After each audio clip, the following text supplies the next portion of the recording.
Hello everyone, कैसे हैं आप सब? आई होप सभी अच्छे होंगे और good morning to all of you. तो आज का सेशन शुरू करने जा रहे हैं। आज के सेशन में जितने भी बच्चों के क्वेश्चन पूछे गए हैं, हालांकि आप क्या करा करिए, आप मेरे को शाम को 6 बजे से पहले पहले अपने क्वेश्चन व्हाट्सअप कर दिया करिए, क्योंकि ऑफिस से जब आते हैं उसके बाद थोड़ा रेस्ट करने के बाद फिर हम इसमें लगते हैं कि एक एक क्वेश्चन को फिल्टर करें, उसको कन्वर्ट करें एमएस फाइल में, क्योंकि आपके जो क्वेश्चन होते हैं वो आप उल्टी-सीधी इमेज खींच के भेज देते हैं इस तरह से, तो वो बाकायदा लगाए नहीं जा सकते। तो उनको पहले फ़िल्टर करे जाते हैं, फिर उनकी टाइपिंग होती है, तो टाइम लगता है। इसलिए आप कोशिश किया करिए कि शाम को 6 बजे से पहले-पहले अपने क्वेश्चन व्हाट्सएप कर दें। फिर जब हम ऑफ़िस से आएँगे उसके बाद फिर चीज़ों को फ़िल्टर कर लेंगे। अब पता चला रात के 10 बजे, 11 बजे तक आपके क्वेश्चन आ रहे हैं, तो फिर वो मेरे लिए फिर उस दिन में क्वेश्चन उठाना थोड़ा-सा मुश्किल हो जाता है। इसलिए कोशिश करा करिए आप शाम के 6 बजे से पहले-पहले अपना क्वेश्चन व्हाट्सएप ज़रूर कर दीजिए। अब देखिए अपने लिए खुद से लिए थोड़ा-सा टाइम तो निकालना पड़ेगा ना आपको। चलिए आज के सेशन को शुरू करते हैं। आज का पहला सवाल, देखो पहला क्वेश्चन दिया पूछा है अभिषेक जी ने। क्वेश्चन सिंपल सा है। देखो क्वेश्चन में क्या बोला है, 51, 52, 53 से लेकर मेरे को 100 तक जोड़ना है। आपको यहाँ पर 2-3 बातें याद रखनी पड़ेंगी। पहली बात, कुछ फार्मूले होते हैं, याद रखो कि अगर आपको प्रथम n लगातार संख्याओं का योग चाहिए, संख्याओं का योग चाहिए, संख्या का योग चाहिए मतलब आपको सम चाहिए फर्स्ट n कॉन्जुगेटिव या नेचुरल नंबर्स का, तो उसका फार्मूला होता है n+1/2। क्या फार्मूला होगा? n+1/2। जैसे मेरे को मान लो 1 से लेकर 10 तक लगातार संख्याएं का जोड़ चाहिए, तो हम हमेशा ये बात ध्यान रखना कि नंबर कहाँ शुरू होना चाहिए, 1 से। लिखा है ना प्रथम, मतलब 1 से शुरू होना चाहिए। तो इसके लिए हम फार्मूला याद कर लेंगे। 1 से 10 तक में नंबर कितने होंगे? 10, तो n की वैल्यू 10 हो गई, 10 और 1 11 हो गया, बटे 2 हो गया, तो ये आ जाएगा 55 इस सवाल का आंसर 1 से 10 तक में। लेकिन ये फार्मूला तभी एप्लीकेबल है जब नंबर कितने शुरू हुए? 1 से। अब ये अपने सवाल को जरा आप देखो, सवाल अपना क्या 1 से शुरू है क्या? नहीं, अपना सवाल तो 51 से शुरू है। तो इस केस में क्या करना होगा मेरे को, 51, 52, 53 से लेकर 100 तक का अपने को आंसर बताना है। अब इस केस में हमें क्या करना होगा, इस केस में हम अपनी तरफ से इसमें 1 से लेकर 50 तक के नंबर ऐड कर देंगे। ठीक है, एज्यूम करना है आपको 1 से लेकर मैंने 50 तक के ऐड कर दिए, तो अब ये पूरा का पूरा नंबर 1 से लेकर 100 तक का हो गया। अगर 1 से 100 तक हो गया तो बताओ 1 से 100 तक में n कितने होंगे? 100 होंगे।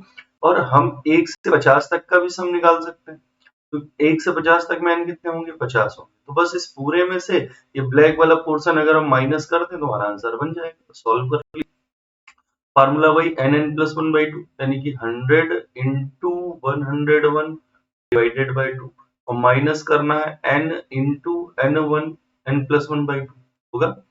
सॉल्व करके इसका आंसर निकल आ जाएगा। तो ये हो जाएगा 50-50 और ये हो जाएगा 25 और 25, 25 2 125 और 2 27 1275। ये बचेगा कितना? 3700 नहीं, माइनस कर दे, 3775 बचेगा। 50-50 है ना, कितना बचेगा? 3775। यही सवाल का आंसर होगा। इस क्वेश्चन का राइट आंसर था 3775। चलिए आगे बढ़ा जाए, नेक्स्ट क्वेश्चन देखते हैं। अब देखो ये स्क्वायर बेस्ड क्वेश्चन, यहाँ पर भी एक फार्मूला होता है जैसे उसका फार्मूला था, प्रथम n लगातार संख्याओं के वर्गों का योग, वर्ग मतलब स्क्वायर का योग, वर्गों का योग होता है formula n+1 2n+1 and divided by 6। ये फार्मूला होता है। तो आई थिंक अब लगा सकते हैं इस सवाल को आप, 1 से लेकर 10 तक आप इसमें जोड़ देंगे और फिर टोटल में से वो 10 तक की वैल्यू को माइनस कर देंगे। ठीक है, तो आज देखते हैं कौन बच्चा इसका आंसर सबसे पहले मेरे को व्हाट्सअप करता है। आपको इस सवाल का आंसर आपको बताना है। तो एक तरह से ये होमवर्क है आपके लिए, आपको इस क्वेश्चन का आंसर मेरे को बताना है। चलिए आगे बढ़ते हैं नेक्स्ट क्वेश्चन पे। ये क्वेश्चन देखो बहुत बढ़िया था, ये क्वेश्चन मतलब अच्छा था। क्वेश्चन पढ़िए, आप समझिए, हालांकि एसएससी में पूछा भी गया, एसएससी के एग्जाम में। क्वेश्चन को आप पहले एक बार पढ़िए, समझ में आ जाएगा। देखो दो संख्या x और y को अलग अलग d से विभाजित किया जाता है, शेषफल इसका ये 4375 और 2986 आता है। इन संख्याओं के योग x प्लस वाई को उसी संख्या d से विभाजित करने पर शेषफल 2361 मिलता है। d संख्या का मान बताइए। ये क्वेश्चन पूछा है दीक्षा जी ने, तो चलिए सवाल को करते हैं। देखो, ये इतने टफ सवाल इन्होंने दे दिए कि अगर आप एग्जाम में अगर आपने ऐसे क्वेश्चन नहीं पढ़े तो इनको बनाना भी आसान नहीं होता। एग्जाम में आपके पास इतना टाइम थोड़ी ना है कि आप एक्सपेरिमेंट करने बैठे हो। आपको इसीलिए प्रैक्टिस ज्यादा से ज्यादा करनी है कि ऐसे क्वेश्चन के लिए हम प्रिपेयर कैसे। तो ये नंबर सिस्टम का एक पार्ट है, इसलिए ऐसे क्वेश्चन के लिए नंबर सिस्टम आप भी जानते हैं बहुत बड़ा टॉपिक है। तो इन क्वेश्चन के लिए आपको कोई पर्टिकुलर अलग से चीजें नहीं करनी, बस इस क्वेश्चन को समझ के अपने कॉन्सेप्ट को तैयार कर लेना। जैसे हम होते हैं एग्जाम में, तो हम क्या कर लेते हैं, हम पहले क्वेश्चन को पढ़ लेते हैं, फिर इसको छोटा करके अपनी लैंग्वेज में अपने नंबर के द्वारा सॉल्व करके देखते हैं। जैसे ठीक है, दो संख्या x और y, मैंने दो संख्या ले ली और उसको d से विभाजित करना है। तो हम एक काम कर लेते हैं, दो संख्याएं कोई भी ले लेते हैं। मैंने मान लिया एक नंबर ले लिया भाई 24 और एक नंबर ले लिया मैंने 27। ठीक है, मान लो ये हमने x ले लिया और ये वाला नंबर ले लिया y, एज्यूम कर लिया। और d से विभाजित करना है, तो मैंने d को मान लो 5 ले लिया कि भाई 5 से विभाजित करते हैं, तो 5 से करके देख लो। 5 चौको 20 और कितना बच रहा है 4। ठीक है, 5 से 27 को भाग करके देख लेते हैं, 5 25 कितना बच रहा है 2। ये मेरा शेषफल आ गया। ये 4 रिप्रेजेंट कर रहा है 4375 को, 2 रिप्रेजेंट कर रहा है 2986 को। इनका योग x प्लस वाई का योग, तो 24 में 27 जोड़ा 7 4 11, 2 2 4 1 5, कितना आ गया 51 आ गया। अब उस x प्लस वाई को हम 5 से भाग कर रहे हैं, x ये है y ये है, x प्लस वाई 51, उसी x प्लस वाई को d कितना है 5 से भाग कर रहे हैं। 5 दहम 50, कितना बचा भाई 51 में 50 गया, 1 बचा। अब हमसे कह रहा है d का मान बताना। अच्छा, आपको क्या बताया गया है, आपको शेषफल सवाल ने बताया ना, ये क्या बताया आपको, रिमाइंडर बताएं। ये क्या बताया, रिमाइंडर बताएं। तो अब आपको यहाँ समझना पड़ेगा कि यार रिमाइंडर से ही उसका डी निकलेगा। डी का मतलब डी यहाँ पर हमारे लिए डिवाइजर है। डिवाइजर मतलब भाजक है, जो भाग कर रहा है वो कौन है, डी है। यानी हमें रिमाइंडर से कुछ ना कुछ अटैचमेंट भाजक के रूप में मिलना होगा।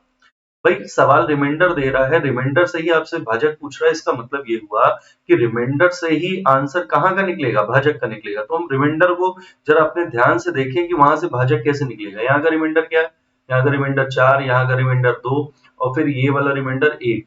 तो अगर आप नंबर, इसलिए मैंने कहा छोटे नंबर लोगे तो समझ में आने लगेगा। और आपके पास यहाँ भाजक क्या है 5। तो क्या हम ये कॉन्सेप्ट समझ पा रहे हैं कि पहला रिमाइंडर या पहला शेषफल प्लस दूसरा शेषफल से अगर हम माइनस कर दें फाइनल, फाइनल का मतलब ये जो तीसरा वाला है, तीसरा शेषफल, तो अपना भाजक बन जाएगा। देखो ना, 4 और 2 6, 6 में से 1 गया 5, मिल रहा है ना भाजक। भाजक क्या था अपना यहाँ पे 5। तो ऐसे क्वेश्चन आपको तैयार करे जाते हैं, ऐसे क्वेश्चन बनाने होते हैं सोच के। क्योंकि अगर आप सवाल की डिजिट लोगे तो एग्जामिनर का तो काम ही है कि भाई आपको परेशान करना। तो इसलिए ऐसे क्वेश्चन इवन जब हम पेपर देते थे तो हम तो ऐसे ही करते थे भाई। बाकी ये तरीका मेरे को ज्यादा सही भी लगता है, क्योंकि आप ऐसे क्वेश्चन रट नहीं सकते और फिर स्किम मारना भी आसान नहीं होगा। तो क्या करें, हम यहाँ पर कर लेते हैं भाई। पहला रिमाइंडर 4375 और फिर क्या है 2986, जोड़ लें 6 5 11, 8 7 15 1 16, 9 3 12 1 13, 4 2 6 1 7, 7361 और फाइनल आपका क्या दिया है 2361, माइनस कर दो। ये हो गया 0, ये हो गया 0, 3 में 3 0, 7 में 2 5000। बस इस सवाल का राइट आंसर हो गया 5000। ठीक है, और रटा है आपको तो बहुत अच्छी बात है, आप इतने से भी काम चला लेंगे। आगे बढ़ते हैं नेक्स्ट क्वेश्चन पे। ये क्वेश्चन देखो पूछा है राधे परिहार ने। इनका क्या है, क्वेश्चन है आपका क्रमचय संचय, एक टॉपिक है जिसको आप परमुटेशन कॉम्बिनेशन बोलते हैं, वहां से ये क्वेश्चन लिया गया। ठीक है, 0 से 9 अंकों का इस्तेमाल करते हुए 5 अंकों की कितनी सम संख्याएं बनाई जा सकती हैं यदि कोई भी अंक दोबारा इस्तेमाल ना किया जा सके। सबसे पहले ऐसे क्वेश्चन में देखो कितने डिजिट का नंबर है, 5 डिजिट का नंबर है। दूसरी कंडीशन क्या है कि वो नंबर सम होना चाहिए, सम मतलब इवन नंबर होना चाहिए, और कोई भी अंक रिपीट नहीं होना चाहिए। ठीक है, ये 2-3 पॉइंट अपने को समझ में आ गए। तो अब ऐसे क्वेश्चन करने के लिए क्या करा जाए भाई, सबसे पहले तो 5 डिजिट का नंबर है, तो मैंने 5 प्लेस यहाँ पर बना लिए, 1 2, ये तीसरा, ये चौथा और ये पांचवा, 5 प्लेस मेरे बन गए। अब आप देखिए 0 से 9, अगर आपके पास 0 से 9 अंक है, यानी कि कुल अंक आपके पास कितने हो गए भाई? 0 से 9 तक अगर आप देखिए तो कुल अंक 10 हो गए ना। अब किसी को ये तो नहीं लग रहा कि सर कुल अंक 9 होंगे। भाई 1 से 9 तक की गिनती में 9 होंगे, तो कुल अंक कितने होंगे? 10। ठीक है, बात समझ में आ रही है? चलिए अब शुरू करते हैं। और नहीं समझ में आ रहा तो भाई लिख लो, और क्या बता सकते हैं। 3 4 5 6 7 8 9, 1 2 3 4 5 6 7 8 9 10। अब तो शायद क्लियर होगा। तो कुल अंक कितने होंगे? 10। अब कह रहा 5 अंकों की कितनी सम संख्याएं बनाई जा सकती? तो 5 डिजिट यानी 5 खाने ही मेरे पास सम नंबर बनाना है, कोई भी अंक दोबारा इस्तेमाल नहीं होना चाहिए। देखो, अगर मान लीजिए सम क्या होता है? जिसके लास्ट का अंक 2 4 6 8 या 0। अगर मान लीजिए मैंने यहां पर 2 ले लिया, सपोज लास्ट वाला खाना 2 का भर दिया, मैंने ये वाला जो प्लेस है लास्ट वाले में 2 फिल कर दिया, यहाँ 2। तो इस जगह पर कितने अंक आए? एक ही अंक की पॉसिबिलिटी। हम पहले बता रहे हैं कि लास्ट में 2 है तो वो सम संख्या बन जाएगी। तो इस खाने पे केवल क्या अंक आ सकता है? एक। उस अंक का नंबर कितना है? उस अंक का नंबर है 2। ठीक है, कितने यहाँ पर पॉसिबिलिटी मैंने ले लिए? ले तो सकते हैं 4 भी, 6 भी, 8 भी, 0 भी, लेकिन अभी हम पहले 2 वाले देख रहे हैं कि अगर इस खाने को फिक्स कर दें किससे? 2 से, मतलब इस खाने पे केवल एक ही नंबर फिक्स कर दें और वो नंबर क्या है? 2। तो अब देखो 10 में से एक अंक फिक्स हो गया तो बचे कितने अंक? 9 अंक बचे। बचे। अब यहां पर समझो, क्या कोई भी पहला अंक 0 ले सकता है क्या? अगर मैंने 0 23 लिख दिया तो ये क्या अंक की संख्या कहलाएगी? तो ये 2 अंक की संख्या कहलाएगी। इसका मतलब है कि पहले स्थान पर 0 की पॉसिबिलिटी नहीं होगी। ठीक है, तो अब बताओ 10 में 0 आ नहीं सकता पहले स्थान पे, 2 आ नहीं सकता पहले स्थान पे, तो कितने अंक बचे आपके पास? भाई टोटल अंक अपने पास 10 है, पहले स्थान पे 0 नहीं आ सकता। ठीक है, पहले स्थान पे 2 नहीं आ सकता। क्यों 2 नहीं आ सकता? क्योंकि 2 को तो मैंने आखिरी वाले पे छोड़ दिया। तो अब अपने पास केवल और केवल कितने अंक बचे? 8। तो इस खाने पे पॉसिबिलिटी 8 अंकों में से कोई भी रख दें, चाहे वो 3 रख दें, चाहे 4 रख दें, चाहे 1 रख दें, चाहे 5 रख दें, चाहे 6 रख दें। बात समझ में आ रही है? अच्छा, तो इसके पास पॉसिबिलिटी कितनी होगी जरा बताओ? अगले खाने के पास भाई पहले स्थान के लिए 8 अंकों की पॉसिबिलिटी है कि 8 अंकों के अंदर आप कोई भी ले सकते हैं, किसको छोड़कर? 0 को और 2 को छोड़कर। अब इस वाले खाने में क्या पॉसिबिलिटी है? इस वाले खाने में भी 8 अंक की ही पॉसिबिलिटी होगी। बताओ क्यों? इसलिए भाई क्योंकि इस खाने पर तो 0 आ सकता है, सेकंड नंबर पर तो 0 आ सकता है ना। 203 बताओ 3 अंक का नंबर कहलाएगा कि नहीं कहलाएगा? हाँ, तो भाई एक नंबर ये लास्ट वाले ने ले लिया, एक नंबर शुरू वाले ने ले लिया, 2 नंबर ये गए, बचे कितने? 8 नंबर। तीसरे वाले पे 7 हो सकते हैं और चौथे वाले पे 6, यही पॉसिबिलिटी होगी। बताइए हाँ या ना? ठीक है, अच्छा, ये नंबर बना है 2 की केस में। अगर अब हम यहां मान लीजिए 2 की जगह पर यहां 4 फिक्स कर देते हैं, यहां 2 की जगह पर हम 2 की जगह से मैंने 2 फिक्स करा था, वैसे 4 फिक्स कर दें, सेम सिचुएशन बनेगी, यानी कि फिर से 8 8 7 6 और 1 की कंडीशन आएगी। अगर हम 4 की जगह 6 फिक्स कर दें तो भी सेम कंडीशन होगी, 8 8 7 6 1। अगर हम यहाँ 8 फिक्स कर दें तो भी सेम कंडीशन होगी, 8 8 7 6 और 1। ठीक है, अगर हम यहाँ 0 फिक्स कर दें तो भी क्या सेम कंडीशन होगी? नहीं, 0 अगर आपने लास्ट में फिक्स कर दिया तो कंडीशन बदल जाएगी। तब क्या कंडीशंस होगी? दोबारा देखो, ये बहुत बड़ा टॉपिक होता है, इसके अंदर 3 पार्ट आते हैं, 3 भाई बहन हैं, एक परमुटेशन, एक कॉम्बिनेशन और एक प्रोबेबिलिटी, प्रायिकता। ठीक है, तो अब एक दो क्वेश्चन के जरिए इनको नहीं समझ सकते, इनके लिए पूरा टॉपिक आपको पढ़ना ही पड़ेगा। तो जीरो वाले केस को समझ लेते हैं। अगर जीरो वाला केस लेंगे, मान लीजिए इस वाले प्लेस पर हमने 0 को ले लिया, अगर मैंने यहाँ पर 0 को ले लिया तो अब 0 तो फिक्स हो गया। अगर 0 फिक्स हो गया तो आगे तो 0 की अब उम्मीदवारी खत्म, क्योंकि 0 तो फिक्स है। तो अब इस स्थान के लिए कितने दावेदार होंगे? 9। भाई कितने लोग? 0 ने अपना स्थान फिक्स कर लिया, तो अब यहाँ 1 से लेकर 9 तक सभी दावेदार होंगे। यहाँ पर कितने? 8, यहाँ पर कितने? 7, यहाँ पर कितने? 6 और यहाँ पर 1। वो 1 कौन है? 0। ठीक है, तो बस सॉल्व कर लेंगे, आंसर आ जाएगा। अच्छा, इनका मल्टीप्लाई करा जाता है, ये भी बात ध्यान रखना, ठीक है, ये मल्टीप्लाई होगा। तो 8 गुणे 8 गुणे 7 गुणे 1 कर लेते हैं, 8 गुणे 7 गुणे 6 और गुणे 1, यही तो है। 7 चौके 28, 2 42, 42 और 2 44, 7 चौके 28, 2 42, 2 44 गुणे 6, 6 अठे 48, 4 24, 4 28, 2 24, 2 26, 2688 हुए इस वाले के, तो इसका भी 2688, इसका भी 2688, इसका भी 2688। नहीं, 2688 कितनी बार आएगा? 4 बार। 4 अठे 32, 3 32 3 35, 3 24 3 27, 2 8 8 4 दूनी 8 8 और 2 10, ये 10,752 तो इन चारों से आ गए। अब इसका भी मल्टीप्लाई करवा लीजिए। 8 गुणे 9 72 हो जाएगा, गुणे 7 गुणे 6 गुणे 1 बचेगा, 14 49 1 50 हो जाएगा। 6 से गुणा करिए, 6 चौके 24, 6 पंचे 30, यानी 3024 इस वाले का आ गया। ऊपर कितना था?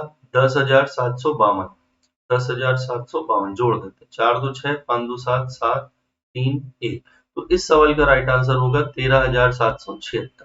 ठीक है, आई होप थोड़ा बहुत समझ में आ गया होगा आपको। मैंने अभी बताया कि टॉपिक बहुत डिटेल में है, इवन ये अगर आप देखो तो इंटर वगैरह की मैथ्स में भी आता है, बहुत मतलब बहुत ज्यादा इसमें डीप नॉलेज चाहिए आपको। चलिए, ये क्वेश्चन पे आते हैं। ये क्वेश्चन पूछा है मेरे से दीक्षा जी ने। तो क्वेश्चन क्या है? देखा, 64,329 को जब किसी संख्या से भाग दिया जाए, तो मतलब 64,329 को आप किसी नंबर से डिवाइड कर रहे हैं, तो 175, 114 तथा 213 लगातार 3 से इसफल आ जाते हैं।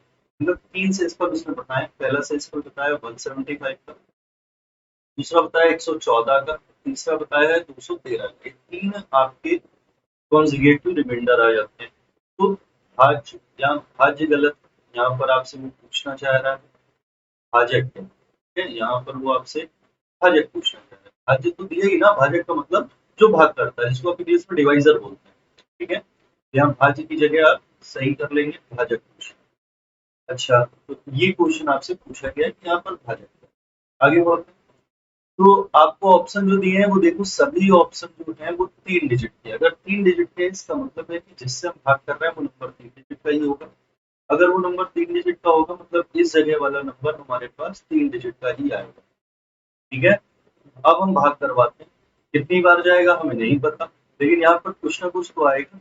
अब मान लीजिए यहाँ पर 3 डिजिट का ही एक नंबर आ गया, तो उससे इसको घटाने पर कितना मिल रहा है? 175 मिल रहा है। ठीक है, और आप ये बात बहुत अच्छे से जानते हैं कि जब आगे बढ़ाना है अपने भाग को, तो ये वाला नंबर नीचे लाना हो, तभी 1752 बने। अब भाई भाग तो दिया ही होगा ना छोटे से। जैसे मान लो मेरे को 4 से 237 में भाग करना है, तो 4 पंचे 20, कितना बचा? 3। अब ये आप नीचे लाते थे कि नहीं लाते थे? बस वही बात, यहाँ पर मैंने क्या करा, 3 डिजिट का देखा मैंने रिमाइंडर आ रहा है, तो इसका मतलब है कि आगे हमें चौथा डिजिट नीचे लेके आना। लेके आ गए 1752। अब 1752 4 डिजिट का नंबर है, इसका मतलब अब हम ये भी श्योर हो गए कि आगे जो भी आया होगा वो 4 डिजिट का ही होगा। अगर ये 4 डिजिट का होगा, इसका मतलब 1752 में से ये 4 डिजिट घटाने पे 114 मिल रहा है। अब हम क्या करेंगे, अब हम आगे 9 को नीचे लेके आएंगे। अगर 9 को नीचे लेके आएंगे तो ये 1149 बन जाएगा। 1149 भी कितने डिजिट का नंबर है? 4 डिजिट का नंबर है, और अपने को कितना मिल रहा है? 213। तो इसका मतलब है कि यहाँ से भी कुछ ना कुछ माइनस करा गया होगा, यहाँ पर से भी कुछ ना कुछ माइनस होगा। अपने को क्या मिल रहा है? 213 मिल रहा है। अच्छा, अब यहाँ पर क्यों नहीं 4 डिजिट आ सकती? इसलिए नहीं आ सकती 4 डिजिट, क्योंकि 1149 ये 213 बच रहा है, इसका मतलब पक्का यहाँ 3 डिजिट का ही नंबर होगा ना। ठीक है, ये कॉमन सेंस देखो लगाना पड़ेगा, एसएससी में पूछा गया सवाल। अब क्या करेंगे इस सवाल को? अब आप हमें एक बात बताओ, यहाँ पर हम लोगों ने किसको टारगेट करा था? 3 नंबर को, 3 डिजिट के नंबर को। ठीक है, 643 में से कुछ घटाने पर रिमाइंडर क्या आ रहा था? 175। तो आप हमें ये बताइए, अगर हम 643 से 175 को माइनस कर देते हैं, तो ये बीच वाला नंबर आ जाएगा ना, ये वाला बीच वाला पोर्शन का। घटा दीजिए, 13 में 5 गया 8 आ गया, 13 में 7 गया 6 आ गया, 5 में 1 गया 4 आ गया। इसका मतलब ये श्योर हो गए, इस प्लेस पर ये जो 3 डिजिट के प्लेस थे, यहाँ पर इस जगह पे क्या आने वाला है? 468। ठीक है, तो ये वहां पर आ गया 468। तभी 643 में 468 माइनस करा तो 175 आया। ठीक है, आगे बढ़ते हैं। तो 1752 है अब हमारे पास। अब हमारे पास अगर 1752 है तो 1752 में से क्या माइनस करा जाए, 4 डिजिट का नंबर की 1149 आ जाए। तो अब हम क्या करें, 1752 में 1149 को घटा, 1752 में 1149 को नहीं, रिमाइंडर कितना आया था, 114 आया था ना। 1752 में 114 को माइनस कर दीजिए, कर दीजिए। 12 में 4 गया कितना आ गया, 8। और ये 4 में 1 गया कितना आ गया भाई, 3।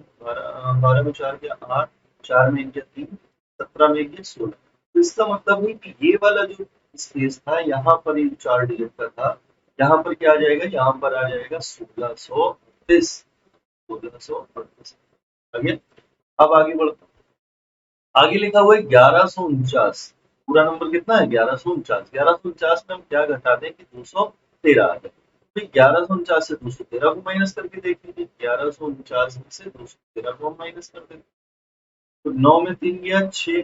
क्यों, अब हम सब पूरा क्यों ले रहे हैं, यहाँ पे आपने 175 लिया, यहाँ पर आपने 114 लिया, यहाँ पूरा, क्योंकि इसके आगे तो कुछ है ही नहीं ना, ये पूरा का पूरा रिमाइंडर लेना पड़ेगा। 9 में 3 गया 6, 4 में 1 गया 3 और 11 में 2 गया 9, यानी कितना आ गया, 936 आ गया। यानी ये वाला जो जगह थी, ये 3 ब्लैंक वाली जगह, यहाँ पर क्या आ जाएगा, 936 आ जाएगा। ठीक है, तो अब हम ये समझ गए कि भाई हमारे पास जो नंबर मिल रहा है वो क्या क्या मिल रहा है। एक मिल रहा है 468, एक मिल रहा है 1638 और एक मिल रहा है 936। तो अब आप ये समझ लो कि भाई ये जो 468, ये 1638 है और ये 936 है, ये तीनों के तीनों नंबर, ये जो तीनों नंबर है, ये हमारे भाजक के ही तो मल्टीपल होंगे। भाई 4 से हम 23 में भाग करा रहे हैं तो 4 पंचे 20, कितना बचा 3, ये 20 इसका ही मल्टीपल होगा कि नहीं होगा। तो उसी तरह 468, 1638, 936 किस ऑप्शन का मल्टीपल है, नई ऑप्शन से करना है तो आप इनका एससीएफ निकाल लीजिए, आंसर आ जाएगा। लेकिन एग्जाम में अगर हम होंगे तो ये पूरा नहीं करेंगे। पहला डिजिट मिला 468, तुरंत मैंने चेक करा कि 468 184 से घटता है क्या, नहीं। 224 से घटता है क्या, नहीं। 234 से घटता है, हाँ घटता है। बस यहीं पर हमारे सवाल का आंसर आ जाएगा। तो ये हम आपको पूरा सवाल करके जरूर दिखा रहे हैं, लेकिन एग्जाम में आपका प्रेजेंस ऑफ माइंड काम करना चाहिए कि भाई हमने देखा तुरंत यहाँ पर कि 468 आ गया, 468 आया, इसका मतलब 468 इस भाजक का मल्टीपल होगा ही होगा, और 468 जिस ऑप्शन का मल्टीपल है वही अपना आंसर हो जाएगा। थोड़ा सा आपको अपना प्रेजेंस ऑफ माइंड बेहतर करना। चलिए आगे बढ़ते हैं नेक्स्ट क्वेश्चन पे। ये क्वेश्चन देखिए, ये क्वेश्चन आप पूनम जी ने पूछा है। क्वेश्चन लिखा है, 1 मीटर का स्केल है, उसके बजाय एक व्यापारी कपड़े को खरीदते समय 120 सेंटीमीटर के स्केल का यूज कर लेता है, कपड़े को बेचते समय 90 सेंटीमीटर स्केल का यूज करता है, और इसके बाद भी वो क्रय मूल्य पर 20% का डिस्काउंट दे देता है। दुकानदार के द्वारा उसका अर्जित लाभ कुल कितना होगा। बहुत आसान सवाल होता है ये, बस आपको समझने की जरूरत है इन सवालों को। देखो सबसे पहली बात, क्वेश्चन ने आपको साफ साफ इंडिकेट करा है यहाँ पर मीटर, और यहाँ पर इंडिकेट करा है सेंटीमीटर। हमें मीटर और सेंटीमीटर में बात करनी है। 1 मीटर को अगर हम यहाँ 100 सेंटीमीटर बोलने लगे तो कोई दिक्कत नहीं है ना, 1 मीटर में 100 सेंटीमीटर होते हैं। यानी 100 सेंटीमीटर स्केल की जगह दुकानदार क्या कर रहा था, बेईमानी कर रहा था। हमें 100 सेंटीमीटर लेना है, जब हम खरीदने गए तो वो 100 की जगह 120 सेंटीमीटर लेंगे, और जब बेच रहा है तो वो 100 को 120 की जगह 90 में बेच रहा है। इसका मतलब है दुकानदार दो तरह से प्रॉफिट कमा रहा है, एक खरीदते समय और एक बेचते समय। तो कैसे करोगे ये दिन, सबसे पहले कुछ वैल्यू एज्यूम कर लो। हम मान लेते हैं 1 सेंटीमीटर का कपड़े का, 1 सेंटीमीटर कपड़े का जो सीपी है वो मैंने एज्यूम कर लिया भाई 1 रुपए है। हमने कहा 1 सेंटीमीटर कपड़ा 1 रुपए का है, तो बताओ 100 सेंटीमीटर कपड़े का सीपी क्या होगा। 100 सेंटीमीटर कपड़े का सीपी होगा उसके लिए 100 रुपए। ठीक है, यानी कि 1 सेंटीमीटर कपड़ा दुकानदार को 1 रुपए का मिलता है, तो 100 सेंटीमीटर कपड़ा उसको 100 रुपए का मिला होगा। ठीक है, लेकिन अब बेईमानी क्या करी उसने, बेईमानी ये करी कि वो 120 सेंटीमीटर ले गया, 120 सेंटीमीटर का स्केल ले गया। अब दुकानदार से जहां से वो खरीदने गया था 120 सेंटीमीटर का स्केल ले गया, अब बेईमानी कर रहा है ना, तो इसका मतलब 120 सेंटीमीटर वो खरीद के ले आया कितने रुपए में, 100 रुपए में। लाना चाहिए था उसको 100 सेंटीमीटर 100 रुपए का, लेकिन वो खरीद के कितना लेके आया, 120 सेंटीमीटर खरीद लाया 100 रुपए में। तो उसका एक्चुअल जो सीपी आया होगा, उसका एक्चुअल सीपी 1 सेंटीमीटर का क्या है, एक्चुअल का मतलब हो गया वास्तविक सीपी। 1 सेंटीमीटर का सीपी निकल के आ गया 100/120। भाई 120 सेंटीमीटर का सीपी 100 रुपए, तो 1 सेंटीमीटर का 120 इधर जाके डिवाइड कर देगा, यानी कितना आ जाएगा 5/6। ठीक है। अच्छा, ये तो हो गया उसका खरीदने की बात। अब आते हैं बेचने की बारी। बेचने पे आ जाओ, देखो क्या करता है। उसको 100 सेंटीमीटर बेचना चाहिए था 100। दुकानदार को बेचना कितने में था? 100 सेंटीमीटर 100 रुपए। लेकिन वो कितना बेच रहा है? 90 सेंटीमीटर। यानी दुकानदार 90 सेंटीमीटर का सेलिंग प्राइस ले रहा है कितने रुपए? 100 रुपए। 90 सेंटीमीटर बेच रहा है वो 100। 1 सेंटीमीटर बेचेगा, 1 सेंटीमीटर बेचेगा 100/90 रुपए। सही है, हाँ यानी। लेकिन बेचते समय उसने क्या परसेंट का डिस्काउंट भी दिया? 20%। यानी 100/90 में अगर आप 20% डिस्काउंट दे देंगे तो बताइए 80% बचेगा या नहीं बचेगा? बचेगा। 100 से 100 कैंसिल, 0 से 0 कैंसिल, ये हो गया 8/9 हो गया। ये 8/9 आपका क्या आ गया? सेलिंग प्राइस आ गया। ये 5/6 आपका क्या है? कॉस्ट प्राइस है। अब आपको क्या देखना है? प्रॉफिट और लॉस। प्रॉफिट ही होगा, बेईमानी कर रहा है प्रॉफिट होगा। अब हम क्या कर लें? यहाँ सीपी देखा मैंने 5/6, यहाँ एसपी देखा मैंने 8/9। ठीक है। कुछ नहीं करिए, क्रॉस मल्टीप्लाई करवा सकते हैं आप सीधा सीधा, या फिर 18 से मल्टीप्लाई करवा दीजिए दोनों में, तो भी काम चल जाएगा। सीपी क्या बनेगा? 45। एसपी क्या बनेगा? 48। और कर लेते हैं, ये आ जाएगा 15 से 16। हम ये कहेंगे सीपी खरीद रहा 15, एसपी बिक रहा है 16, तो आप बताओ लाभ कितने का हुआ? एक का, किसपे हुआ? 15। और 1/15 हो जाता है आपका 6.66%। इस सवाल का राइट आंसर आएगा 6.66%। ठीक है। 15 × 90 और 6.66% इस सवाल का आंसर। ऑप्शन दिया नहीं था इन्होंने, तो फिलहाल आप पूरा में चेक कर लीजिएगा, राइट आंसर 6.66% ही होगा। आगे बढ़ो। ये क्वेश्चन पूछा है राधे जी। क्वेश्चन देखो। देखा, एक एक्सप्रेस ट्रेन लंबाई वाली सुरंग एबी तक पहुंचती बिल्ली एक बिंदु पर सुरंग के अंदर है, जो प्रवेश द्वार से मापी गई सुरंग की दूरी का 5/12 है। सुरंग में प्रवेश करने पर एक्सप्रेस ट्रेन एक हॉर्न या सीटी मारती है। बिल्ली तुरंत उस दिशा की ओर दौड़ती है जिस दिशा में ट्रेन भी चल रही है।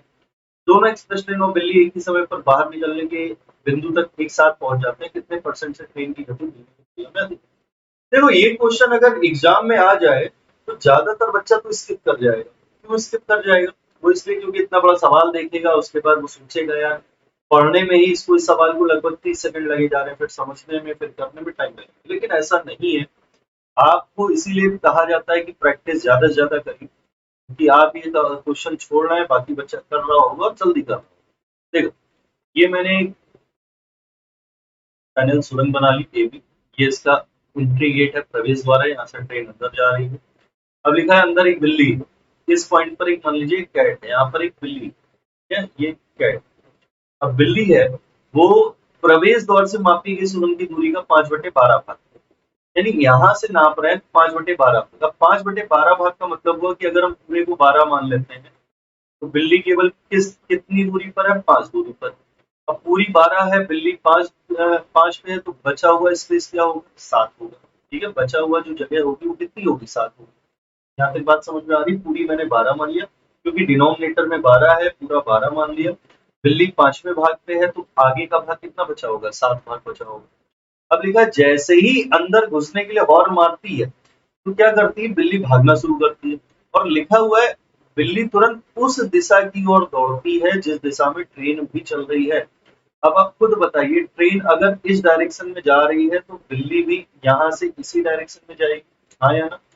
अब आप बताओ, दोनों जो इस जगह पर पहुंचते हैं, जो उसका यहाँ पर देखो लिखा हुआ है, निकलने के बाद एक ही समय पर पहुंचते हैं। यहाँ से फिर सवाल पड़ेगा, ट्रेन और बिल्ली एक ही समय पर बाहर निकलने के बिंदु तक पहुंचते हैं। सो इसका मतलब ये हुआ कि दोनों लोग जो एग्जिट गेट है, ये वाला, यहाँ पर जो एग्जिट गेट है, ये एग्जिट गेट, यहाँ पर दोनों एक साथ पहुंचते हैं। इसका मतलब ये हुआ कि, अच्छा ये पहले बताओ, ट्रेन ने कितनी दूरी तय करी? सबसे पहले ट्रेन ने और कैट ने, ट्रेन ने कितनी दूरी तय करी? भाई ट्रेन तो पूरी सुरंग पार कर रही है, यानी ट्रेन की दूरी 12 है। बिल्ली यहाँ पर है, बिल्ली कितनी दूरी तय कर रही है? 7, तो बिल्ली की दूरी क्या है? 7। और दोनों का समय निश्चित है, ये क्या है? डिस्टेंस। और दोनों का समय निश्चित है, तो समय का रेशियो क्या होगा, 1:1 का होगा। क्या अब हम यहाँ पर दूरी है समय, तो क्या अब हम यहाँ से चाल का रेशियो निकाल सकते हैं? बिल्कुल, चाल बराबर दूरी बटे समय। अगर चाल बराबर दूरी बटे समय, तो ये चाल 12 हो जाएगी, ये चाल 7 हो जाएगी। चलिए, ट्रेन की चाल 12 है, बिल्ली की चाल 7 है। अब बोला ट्रेन की चाल बिल्ली से कितनी ज्यादा है, ट्रेन की चाल बिल्ली से कितनी ज्यादा है, तो ट्रेन की चाल कितनी ज्यादा है, 5 से ज्यादा है। किससे ज्यादा है, 7 से ज्यादा है, और इनटू कितना, 100। ठीक है, पता नहीं इस सवाल में तुम लोग को क्या टफ लग रहा है। 7 सत्ते 49 हो गया, 10 7 एकम 7, तो 71.42% इस क्वेश्चन का राइट आंसर है, जो कि ऑप्शन नंबर डी। ठीक है, आगे बढ़ेंगे नेक्स्ट क्वेश्चन। ये सवाल को देखिए, लिखा है एक व्यक्ति उसके क्रय मूल्य से 10% कम पर एक वस्तु बेचता है। ठीक है भाई, 10% कम पर बेचा मतलब उसने कितने परसेंट में बेचा, 90%। यदि उसने इसे 332 रुपए ज्यादा में बेचा होता, अगर वो 332 रुपए बढ़ा देता, तो वो 20% लाभ कमाने लगता। 20% लाभ का मतलब क्या हो गया, 120%। अब आप सोचो कि भाई यहाँ से यहाँ आने में कितने परसेंट का इंक्रीमेंट हुआ, 30% का, और रुपए में कितने का हुआ, 332 का। तो हम ये कहेंगे 30% बराबर होगा 332 रुपए, होगा। ठीक है, कोई दिक्कत नहीं। अच्छा, लिखा हुआ है वास्तु का सॉरी वस्तु का वास्तविक विक्रय मूल्य। अब यहाँ पर बात को समझना, ज्यादातर बच्चा क्या करता है, 100% निकाल देता है और वो ऑप्शन में मिल भी जाएगा, गलत हो जाएगा। देखा, वस्तु का वास्तविक विक्रय मूल्य मतलब एक्चुअल सेलिंग प्राइस क्या है। एक्चुअल तो विक्रय मूल्य मतलब बेचने वाला रेट, एक्चुअल तो उसने बेचा है 90% में ना, तो यानी हमें 90% की कीमत चाहिए, 100 की नहीं। 30% बराबर 332, तो 90 बराबर, अगर ये 3 गुना हो रहा है तो इस रेट को भी 3 गुना कर दो, 3 दूनी 6, 9 9। इस सवाल का राइट आंसर हो जाएगा 906। ठीक है, ये क्वेश्चन पूछा था पूनम जी ने। चलिए आगे बढ़ते हैं नेक्स्ट क्वेश्चन। ये क्वेश्चन पूछा है राधा जी ने, हालांकि क्यों पूछा समझ नहीं आ रहा, क्वेश्चन इतना आसान था। तो एवरेज पढ़ा है, बेसिक सा तरीका है, आप कर सकते हैं। ठीक है, 16 18 14 15 19 20 12 एंड एक्स 17, मतलब आपको एवरेज दिया है 17 का, एवरेज दिया है 17 का। किस किस नंबर का, 16 18 14 15 19 20 12 और एक्स। ठीक है, इसका एवरेज दिया है 17। अच्छा, ये कितने नंबर हैं, 1 2 3 4 5 6 7 और 8। ठीक है, 8 नंबर है। अगर एवरेज 17 है तो क्या आप योग निकाल सकते हैं इसका, योग कैसे निकलेगा, एवरेज इंटू पदों की संख्या। नंबर कितने थे, 8। ठीक है, 136 होता है, 17 पे कितना हो गया, 136। अब हम आगे अगर बढ़े तो 136 टोटल आना चाहिए भाई। अब इन सबका अगर हम टोटल कर लें तो 6 8 14 14 4 18 5 23 9 32 32 और 2 34 3 4 4 2 6 1 7 1 8 1 9 1 10 1 11, कितना हो गया, 114। तो 136 में से 114 को घटा दीजिए, 6 4 2 3 1 2, यानी x की वैल्यू क्या आ जाएगी, 22 आ जाएगी। इस क्वेश्चन का राइट आंसर 22 था। लेकिन और भी तरीके इस सवाल को करने के, क्या तरीके हैं वो समझो। आपको योग नहीं बनाना है तो आप मत बनाइए, आप डायरेक्ट भी कर सकते हैं। एवरेज का सीधा सा फंडा है कि एवरेज क्या होता है, एवरेज होता है कि सबको एक बराबर नंबर दे दें। मतलब अगर एवरेज 17 दिया है तो हर एक नंबर को हमें 17 ही लेके चलना है, इसका ये मतलब। अब यहाँ 16 है, इसका मतलब ये -1, यहाँ 18 है मतलब ये +1 है, यहाँ 14 है मतलब ये -4 है, यहाँ 15 है मतलब ये -2 है, यहाँ 19 है मतलब ये प्लस का 2 है, यहाँ 20 है मतलब ये प्लस का 3 है, यहाँ 12 है मतलब ये माइनस का 5 है। ठीक है, एक्स को अपने आप में 17 देना ही होगा, मतलब एक्स अपने पास खुद में कितना है, 17। ठीक है, अब -1 +1 कैंसिल हो जाएगा, -2 +2 कैंसिल हो जाएगा। अच्छा, -5 -4 -9, और -5 -4 माइनस का 9, और प्लस का कितना है, 3। अगर +3 है, आप बताओ ये क्या हो गया, ये हो गया माइनस का 6। वो एक बार चेक कर लेना, 22 आ रहा था कि 23 आ रहा था। मेरे हिसाब से यहाँ आंसर 23 है। 16 इधर चेक कर लेना, -1 ये +1 14। अच्छा ठीक है, ये गड़बड़ कर, यहाँ पर -3, 17 में से 14 घटाइए, क्या आएगा, -3। ये -3 से +3 भी कट गया, तो अब आप बताओ आपके पास वैल्यू क्या बची, अब आपके पास वैल्यू बची -5, केवल यही बची। तो अगर ये वाला नंबर 5 कम है तो हमें x को 17 तो देना ही देना है, 5 और बढ़ा दीजिए, 17 में 5 बढ़ा दीजिए, 22। इस क्वेश्चन का राइट आंसर ऐसे भी करा जाता है। जब एवरेज पढ़ाएंगे तब आप जानोगे, ताकि जो भी टीचर आपको पढ़ा रहे होंगे तो ऐसे ही पढ़ा रहे होंगे। चलिए आगे बढ़ते हैं। ये क्वेश्चन देखिए, ये क्वेश्चन आपसे पूछा है शिवांगी के द्वारा। क्वेश्चन लिखा है 4,000 रुपए है, उसको दो हिस्सों में बांट दीजिए। पहला हिस्सा दे दीजिए 8% के रेट पर, दूसरा हिस्सा दे दीजिए 10% के रेट पर। यहाँ से कुल ब्याज आ जाता है आपके पास 352। कुल ब्याज आपके पास आ जाएगा 352, 352 रुपए। अब आप बताओ 8% की दर पे कितना हिस्सा दिया गया। इरिगेशन भी आप लगा सकते हैं। कैसे? 4,000 का 8% निकाल लीजिए 320, 4,000 का 10% आप निकाल लीजिए 400। ओवरऑल कितना है? 352। इरिगेशन का यूज करिए। 320 से 352 गया 32, 400 से 352 गया 48। सॉल्व कर लीजिए, रेशियो आ गया 3 और 2। हमारा रेशियो 3-2 यानी 5 यूनिट हो जाएगा। अपना 5 यूनिट सवाल का 4,000 के बराबर, तो इसका मतलब 1 यूनिट किसके बराबर हो जाएगा? 800 के बराबर। 1 यूनिट 800 के बराबर, तो 8 या ये वाला पैसा 2400, ये वाला हो जाएगा 8 दूनी 16। तो आपसे पूछा 8% वाले, यानी अपने क्वेश्चन का राइट आंसर था 24। ठीक है। और भी तरीके इस सवाल को लगाने के आप क्या कर सकते हैं, इस पूरे क्वेश्चन में जिस पर पूछा जाए उसके अपोजिट पर आप मान लीजिए। ऑफलाइन बैच में मैंने खूब अच्छे से ऐसे क्वेश्चन करवाए। आप जिस पर भी पूछा जा रहा है उसके अपोजिट पे पूरा का पूरा पैसा लगा दीजिए। मैंने इस पर लगा दिया, भाई 8 पे पूछा है तो पूरा तुम 10 पे लगा दिया। 4,000 का 10% कितने रुपए होगा? 400 रुपए। सवाल के पास कितना है? 352 रुपए। हमारे पास कितना ज्यादा आ गया? हमारे पास 48 ज्यादा आ गया। तो 400 हमारा आया सवाल का, 352 मेरा कितना ज्यादा आया? 48 रुपए एक्स्ट्रा आ गया। क्यों एक्स्ट्रा आ गया? क्योंकि मैंने 8 को 10 बना दिया था, मतलब मैंने कितने परसेंट एक्स्ट्रा लिया था? 2%। तो 2% की वैल्यू 48 है, 1% की वैल्यू 24 है, तो 100% की वैल्यू 24। बस आपका ये क्वेश्चन का आंसर इस तरह भी लग सकता है। आगे बढ़ेंगे। अब ये क्वेश्चन भी शिवांगी जी ने पूछा है। क्वेश्चन लिखा हुआ है, कोई धनराशि 8 साल में 2900, 10 साल में 3,000 हुई, वार्षिक ब्याज की दर बतानी। ये आपको ध्यान देना होगा कि ब्याज कैसे, ब्याज आपका साधारण है। 8 वर्षों में 2900 रुपए हो जाता है, 10 सालों में 3,000। कोई पैसा था, हमें नहीं पता वो कितना है। 8 साल के बाद वो धन हो गया 2,900। अब अगर 2,900 हो गया तो इसके अंदर हमारा मूलधन यानी प्रिंसिपल भी होगा, और इसके अंदर अपना ब्याज भी होगा। कोई धन, वही धन 10 साल में कितना हो जा रहा है? 3,000 हो जा रहा है। तो इसका मतलब इसके अंदर भी मूलधन भी होगा और ब्याज भी होगा। एक बात हमेशा याद रखिएगा कि आपका मूलधन कभी नहीं बढ़ता। मैंने 1 लाख की एफडी करवाई, तुम्हारा 1 लाख वो 1 ही लाख है, वो बदल के 5 लाख नहीं हो जाएगा। पैसा बढ़ता जरूर है। किसकी वजह से बढ़ता है? ब्याज की वजह से। तो जो भी परिवर्तन आता है वो ब्याज की वजह से। तो हमारा धन 2900 से 3,000 हो गया, यानी कि यहाँ से यहाँ आने पर 100 रुपए बढ़ रहा। क्या हम ये 100 रुपए ब्याज मान लें? भाई जो पैसा बढ़ेगा वो ब्याज होगा। और कितने साल में बढ़ रहा है? 2 साल में। क्या अब हम इस बात को ये लिख सकते हैं कि 2 साल का ब्याज होगा 100 रुपए? अगर 2 साल का ब्याज 100 रुपए है तो आप बताओ 1 साल का ब्याज 50 रुपए। अगर 1 साल का ब्याज 50 है तो आप बताइए 10 साल यहाँ है, 10 साल का ब्याज क्या होगा? 500 हो जाएगा। 1 साल का 50, 10 साल में 500। चाहे आप ऊपर रख लीजिए 1 साल का 50, 8 साल का 400। यहाँ पर भी रख सकते हैं ब्याज 400। अब 3,000 में ब्याज 500 है तो मूलधन बताओ क्या होगा? 2500। सेम वही 2900 में 400 ब्याज है तो मूलधन बताओ 2500। हालांकि दोनों में नहीं रखना, किसी एक में ही आपको रखना पड़ेगा। अब आगे हमें रेट निकालना है, तो रेट के लिए याद रखिए 1 साल का ब्याज कितना है? 50। किस पर मिलता है? मूलधन पे। मूलधन कितना है? 2500, और इंटू में क्या आ जाएगा? कट गया। 25 से 50 दो बार जाएगा, इसलिए इस क्वेश्चन का राइट आंसर 2% हो जाएगा। ठीक है, आगे बढ़ेंगे। ये क्वेश्चन देख लीजिए, आयसाना ने पूछा।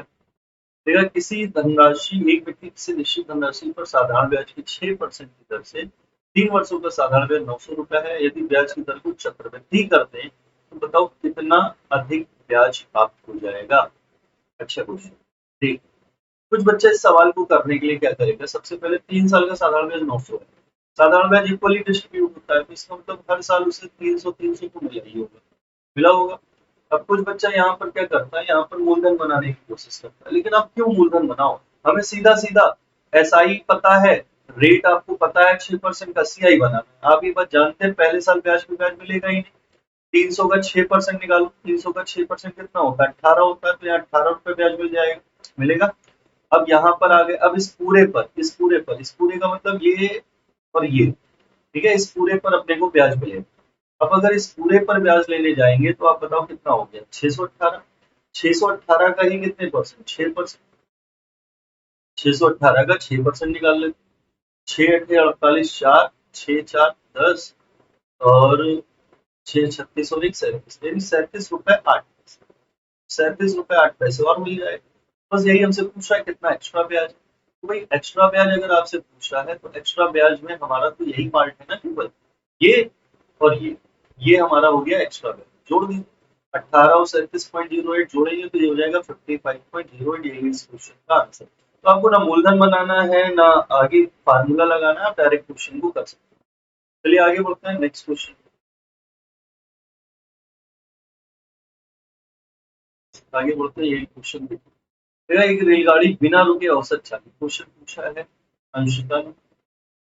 लिखा है एक रेलगाड़ी की बिना रुके औसत चाल 90 किलोमीटर प्रति घंटा है, बार बार रुकने के कारण इसकी औसत चाल 80 किलोमीटर प्रति घंटा हो जाती है। बताइए कितने मिनट प्रति घंटा ट्रेन रुकती है। देख, अगर बिना रुके एवरेज, बिना रुके मतलब नॉन स्टॉप इसकी स्पीड जो है 90 किलोमीटर पर घंटा, यानी अगर वो नॉन स्टॉप जा रही है ट्रेन तो 90 किलोमीटर पर घंटा, इसका मतलब हो गया कि 90 किलोमीटर जाने में उसे लगता है 1 घंटे का, मतलब हो गया 60 मिनट लगता है। अब 90 किलोमीटर जाने में अगर 60 मिनट लगता है तो उसी नॉन स्टॉप स्पीड से 80 किलोमीटर जाने में उसे लगेगा 60 गुणे 80/90 मिनट। ठीक है, छोटा कर लेंगे तो ये 2 ये 3, ये हो जाएगा 160/3 मिनट। इसको और सॉल्व कर लीजिए तो ये हो जाएगा 3 × 5 = 15, 1 × 10 और 53 सही 1/3। 150 बार 3 से 1/3, वो 53 सही 1/3 मिनट लगेंगे। कितने किलोमीटर जाने में, 80 किलोमीटर जाने में। कैसे, नॉन स्टॉप। अब अगर हम रुक रुक कर जाएं, रुक रुक कर जाने का मतलब हो गया विद स्टॉप अगर हम जाए तो हम जा रहे हैं 80 किलोमीटर पर आवर की स्पीड से। 80 किलोमीटर पर आवर का मतलब हो गया 80 किलोमीटर जाते हैं हम 60। ठीक है, अब आप जरा बताओ, अगर हम नॉन स्टॉप जा रहे हैं तो 80 किलोमीटर जाने में इतना समय लग रहा है, रुक रुक कर जा रहे हैं तो वही 80 किलोमीटर 60 मिनट में पहुंच रहे हैं। तो यहाँ से यहाँ समय में कुछ तो गैप आ गया, कितने का गैप आ गया ये निकाल लो। इसमें से इसको माइनस कर दिए, 1/3 माइनस करेंगे 2/3, 60 में 54 जाएगा, 6 बचेगा। इस क्वेश्चन का राइट आंसर 6 सही 2/3 है। यानी कि अगर हम 60 में से 53 सही 3 मिनट घटा दें तो इतना मिनट बेकार हुआ, वो इतना मिनट हम क्या कर रहे हैं, गाड़ी को स्टॉप दें।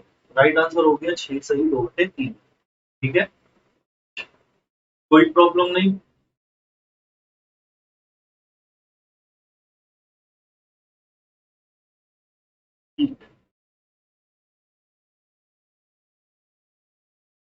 देखो, नहीं अगर आप कर पा रहे हो तो इस पे एक तरीका और है।